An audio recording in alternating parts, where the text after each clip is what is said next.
మాట్లాడుతున్నటువంటి deputy speaker గురించి కొన్ని కొన్ని కొన్ని ఆసక్తికరమైనటువంటి విషయాలు రాష్ట్ర ప్రజలతో నేను డిస్కస్ చేయాలి. ఎందుకంటే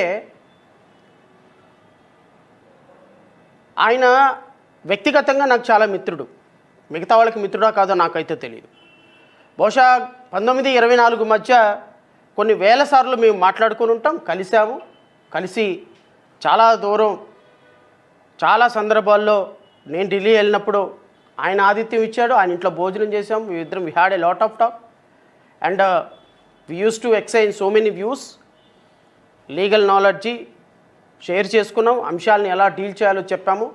సో కాబట్టి అలాంటి అంశాలు, వ్యక్తిగతమైన అంశాలు నేనైతే ఏం షేర్ చేసుకోను. కానీ బట్ నిన్న రఘురామకృష్ణంరాజు మాట్లాడినటువంటి చాలా అభ్యంతరకరమైనటువంటి ప్రెస్ మీట్ చూసిన తర్వాత, నిన్న ఆయన నా కోసం ఎక్స్పెషల్లీ చేసిన కామెంట్లు చూసిన తర్వాత, ఈ మధ్య ఒక ప్రముఖ ఛానల్లో ప్రసారమైనటువంటి క్రాస్ ఫైర్ అనేటువంటి ఒక దీంట్లో మాట్లాడిన తర్వాత నేను రాష్ట్ర ప్రజలకి కొన్ని నిజాలు చెప్పాల్సినటువంటి బాధ్యత, నిజాలు చెప్పాల్సిన సమయం ఆసన్నమైందని ఈరోజు నేను మీ ద్వారా రాష్ట్ర ప్రజలకు నిజాలు చెప్పే ప్రయత్నం చేస్తాను.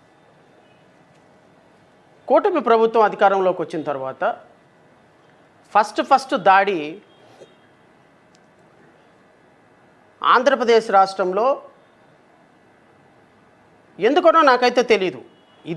ఈ మాట నేను ఎప్పటికీ నాకు అర్థం కాని ఒక విషయం ఏంటి అంటే, ఎప్పటికీ నాకు అర్థం కాని విషయం ఏంటి అంటే 14 సంవత్సరాలు ముఖ్యమంత్రిగా పనిచేసి ఇప్పుడు 2.5 సంవత్సరాల నుంచి ముఖ్యమంత్రిగా పనిచేస్తున్నటువంటి చంద్రబాబు నాయుడు గారు నా పర్సనల్ వ్యక్తిగతమైనటువంటి అభిప్రాయం దృష్ట్యా సెక్యులర్వాది. వారు ఒక కులాన్ని కానీ ఒక మతాన్ని కానీ ప్రమోట్ చేయరు. బహుశా ముఖ్యమంత్రి గారికి వారి వ్యక్తిగతమైనటువంటి ఏ దేవుడి మీద నమ్మకం ఉంటుందో ఆ దేవుడిని చాలా స్ట్రాంగ్గా ఆయన బిలీవ్ చేస్తారు. కానీ ఆయన ఏ రోజు కూడా క్రిస్టియన్లని, ముస్లిమ్స్ అని, హిందువులని వేరు చేసి మాట్లాడటం నేనైతే వినలా. కానీ మొట్టమొదటిసారిగా 2024 సంవత్సరంలో 164 సీట్లతోటి అధికారంలోకి వచ్చినటువంటి కూటమి ప్రభుత్వం ఒక దుర్మార్గకరమైనటువంటి ఎజెండాని రాష్ట్రంలో ప్రాపగేట్ చేయడానికి ప్రయత్నం చేస్తుంది. ఏంటి ఆ ఎజెండా అంటే, ఇక్కడ క్రిస్టియన్లని జీసస్ని ఒక గూఢచారులుగానో లేకపోతే ఒక దుర్మార్గులుగానో చూపించే ప్రయత్నం చేస్తున్నారు. లేకపోతే వీళ్ళు సమాజం నుంచి వెలివేతకు గురైనటువంటి వ్యక్తులుగా చూపించే ప్రయత్నం చేస్తున్నారు. అది అసెంబ్లీ సాక్షిగా జరుగుతుంది, తిరుమల వెంకటేశ్వర స్వామి సాక్షిగా జరుగుతుంది, అండ్ పవిత్రమైనటువంటి గుళ్ళల్లో కూడా జరుగుతుంది. నాకు అర్థం కాని విషయం ఏంటి అంటే, ఒక ముఖ్యమంత్రిగా సుదీర్ఘమైనటువంటి అనుభవం ఉన్నటువంటి ముఖ్యమంత్రి చంద్రబాబు నాయుడు ఈరోజు కులాల మధ్య, అంటే మతాల మధ్య, నువ్వు క్రిస్టియను, నువ్వు జీసస్ని పూజిస్తావు, నువ్వు ముస్లిము, నువ్వు హిందూ అని మాట్లాడేటువంటి ఒక దుష్ట సంస్కృతి రావటానికి ప్రధానమైనటువంటి కారణం ఏంటి? గౌరవ ఉప ముఖ్యమంత్రి కూడా ముఖ్యమంత్రి గారి ఆరోపణలను నిజం చేస్తూ, ఆరోపణలకి ఊతం ఇస్తూ, తిరుమల లడ్డూలో ఒక అపవిత్రం జరిగిందనేటువంటి ఒక అంశాన్ని భుజాన వేసుకొని సనాతన ధర్మం అనేటువంటి ఒక అంశాన్ని తెర మీదకి తీసుకొచ్చి, ఈ సనాతన ధర్మం అంటే హిందువులు క్రిస్టియన్స్ని ముస్లిమ్స్ని ద్వేషించటమే అనేటువంటి ఒక దుర్మార్గకరమైనటువంటి ఆలోచనకి అసెంబ్లీ సాక్షిగా ఆయన ఒక దుస్సాహసం చేశాడు. నేను ఇంతకుముందు ప్రెస్ మీట్లోనే చాలా సందర్భాల్లో చెప్పాను, ఒక ముఖ్యమంత్రి ఒక ఉప ముఖ్యమంత్రి హోదాలో ఉండి ఒక ఆవిడ బైబిల్ పట్టుకున్న వాళ్ళ ఆవిడ ఏ విధంగా టీటీడీ చైర్మన్ భారీగా ఉండజాలదు అని మాట్లాడినటువంటి ఒక ముఖ్యమంత్రి, ఒక తిరుమల వెంకటేశ్వర స్వామి ప్రసాదానికి అపవిత్రం జరిగింది కాబట్టి హిందువులు ఎవడో బయటకు రావట్లా, అదే మీ ముస్లిమ్స్కి జరిగితే మీరు ఊరుకుంటారా, మీ క్రిస్టియన్లకు జరిగితే మీరు ఊరుకుంటారా, రోడ్ల మీదకి వచ్చి నానా యాగి చేసి ప్రపంచం మొత్తాన్ని రాష్ట్రదిగ్బంధనం చేసేవాళ్ళు కదా, ఇది మా హిందువులకు జరిగింది కాబట్టే కదా మీరు ఎవరు మాట్లాడటం లేదు, ఇది మా హిందూ ధర్మాన్ని పరిరక్షించుకోవాల్సిన బాధ్యత మాకు లేదా అనేటువంటి ఒక అపవాదు వేసి క్రిస్టియన్స్ని ముస్లిమ్స్ని ఒక దుర్మార్గకరమైనటువంటి వ్యక్తులుగా చిత్రీకరించే ప్రయత్నం చేస్తున్నారు. ఇప్పుడు ఆ ధురంధర్ సినిమాలో పాకిస్తాన్ వాళ్ళని దుర్మార్గులుగా చిత్రీకరిస్తూ సినిమాలు తీస్తూ ఇట్లా తీసుకుంటా సినిమాల్ని కమర్షియలైజ్డ్గా చేసుకుంటున్న పరిస్థితుల్లో ఒకవేళ హిందూయిజమే రేపు మనకి అజెండా, ఒకవేళ హిందుత్వ భావజాలమే రేపు మనం గెలవటానికి ఉపయోగపడుతుందని మీరు భావిస్తే భావించండి, తప్పగా నేనేం అనటంలా.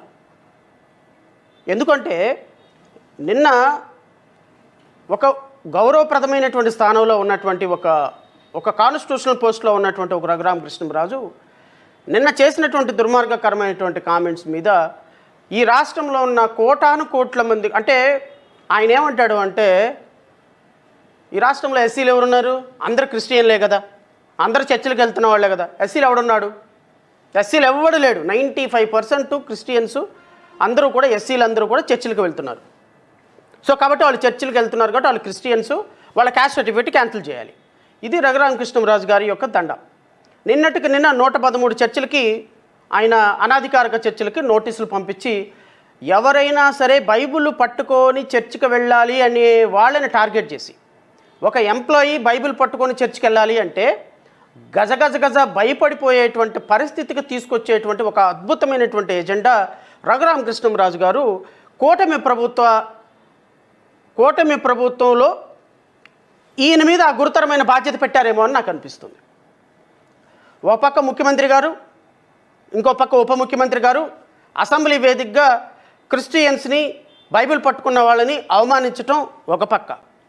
ఇలాగా బైబిల్ పట్టుకొని చర్చికి వెళితే మీ క్రిస్టియన్, మీ క్యాన్సిల్ అయిపోతే క్యాస్ట్ సర్టిఫికెట్ మీరందరూ కూడా క్రిస్టియన్లు అయిపోతారు, జీసస్ని కొలిస్తే మీ తాట తీస్తాను, మీకు క్రిస్టియన్లు అయిపోతారు, మీకు క్యాస్ట్ సర్టిఫికెట్ రద్దు అయిపోతాయి అనేటువంటి ఒక సిస్టమేటిక్గా ఒక భయాన్ని రాష్ట్రంలో క్రియేట్ చేసే విధంగా, 2 తెలుగు రాష్ట్రాల్లో క్రియేట్ చేసే విధంగా ఒక అద్భుతమైన ఎజెండా తయారు చేశారు. నేనేమంటాను అంటే ఈ ఎజెండా కూటమి ప్రభుత్వ ఎజెండానా, రఘురామకృష్ణరాజు ఎజెండానా?